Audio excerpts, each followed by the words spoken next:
Today on the show, the 7 kinds of extraneous mouth noises. Yeah, those awful pops and clicks and smacks that can sometimes be heard as someone else speaks, or maybe as you speak. Maybe you haven't actually realised you do this. We're going to be going through those 7 kinds of extraneous oral noises with me, Peter Stewart. I've been a voice trainer for the BBC, and now every day these short daily presentation tips to help you get a better broadcast, podcast and video voice.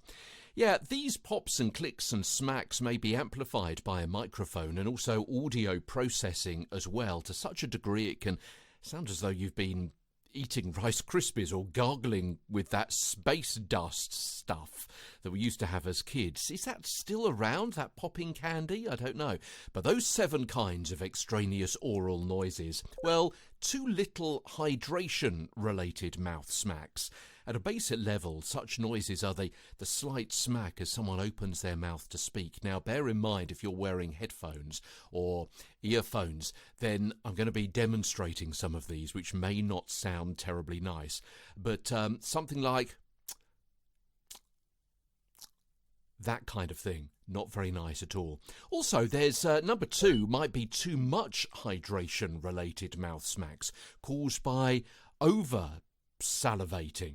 Number 3, a nervous glottal choke. It could be more of the kind of sound at the back of the throat, which can stop you speaking properly, and we're going to be looking at all of these incidentally over the next week or so. So if you're not entirely sure what I mean by these, more explanations and examples and ways to save yourself getting into the situation in the first place over the next few days. We're up to number 4, tension clicks, perhaps in your jaw. That's where they usually are.